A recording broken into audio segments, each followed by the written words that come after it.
Bonsoir à tous, très heureuse de vous retrouver pour cette nouvelle édition du journal. Tout de suite, les titres. Lancement des awards de la musique chrétienne en herbe, nous revivrons en images la première phase de sélection dans les différentes assemblées. Le ministère du Réveil prophétique organise pour la 8e année consécutive le village de la dédicace, une retraite spirituelle consacrée à la célébration de l'alliance avec le Saint-Esprit. Les détails dans cette édition du journal. Mesdames et messieurs, voilà pour les titres. La 2e édition des Awards de la musique chrétienne a débuté dans la congrégation baptiste du Cameroun, Église Lumière du Monde, où le comité d'organisation a déniché 5 purs talents de divers registres vocaux et styles. Les Awards de la musique chrétienne ont pour objectif de mettre en lumière tous ceux qui chantent pour la gloire de Dieu, sans distinction de sexe, d'âge et de statut. Nous vous invitons à revivre les images de la première phase de sélection.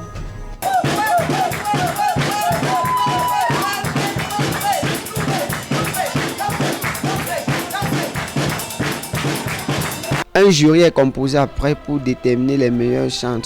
Mais ce n'est pas les instruments qu'on regarde trop. Ça peut les accompagner. C'est beaucoup plus celui-là qui chante avec Dieu, qui chante vraiment pour Dieu. Et qui, comme ce sont les hommes de Dieu qui sont dans le jury, ils ont la possibilité de déceler le talent dont nous avons besoin pour représenter le gagnant de cette édition-ci. Lève les mains et déclare, oui, je sais que je réussirai, je sais que je résisterai, quel que soit ce qui arrivera, ma vie est dans ses mains. Mon meilleur ami, mon ami de tout le temps, toujours prêt à me consoler. Let it all down again. To hear you say that I'm your friend. Nous avons besoin de tout ceci.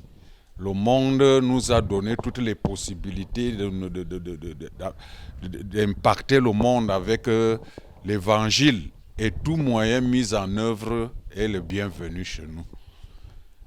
Donc, je ne sais pas ce que j'ai à dire.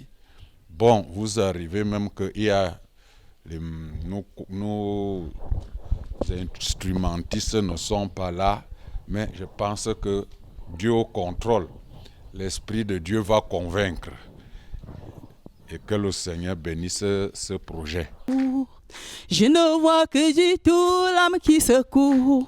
Je proclame, tu es Dieu. Faisons-la, mes frères, la volonté de Dieu.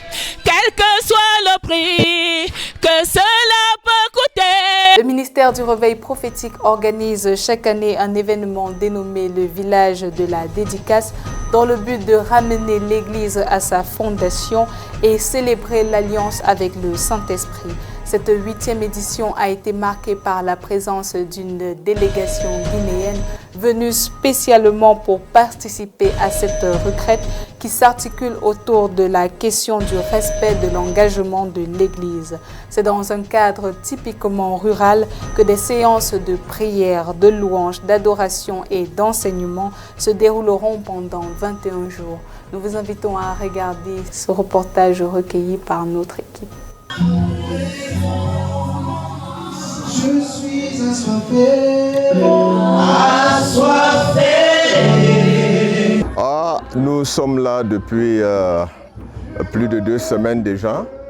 Le village, c'était une période de retraite prévue pour 21 jours. Et là, on a déjà dépassé les 2 premières semaines. Nous sommes en train d'évoluer vers la fin de la dernière. Bon, c'est vrai, un peu de fatigue et tout le reste, mais depuis, on prie, on jeûne, on étudie la parole, on reçoit des enseignants qui viennent dans tout le corps de Christ. Et pour cette villa, on est en train de regarder ce que nous faisons comme église et ce que la Bible dit. Donc, on est en train de méditer qu'est-ce que nous faisons, comment on le fait et comment la Bible dit. Donc, il doit y avoir une cohérence entre l'Église de la Bible et l'Église réelle que nous on est en train de diriger.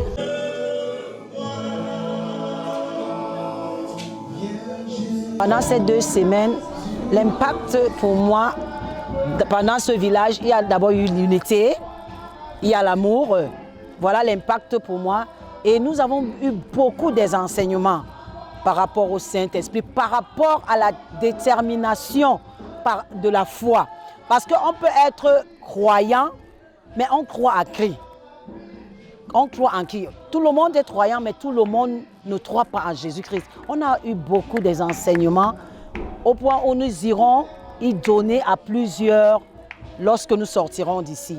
Je suis très content parce que ce sont des expériences extraordinaires ici au Cameroun et je peux dire que c'est l'un de mes premières expériences que j'ai vécues.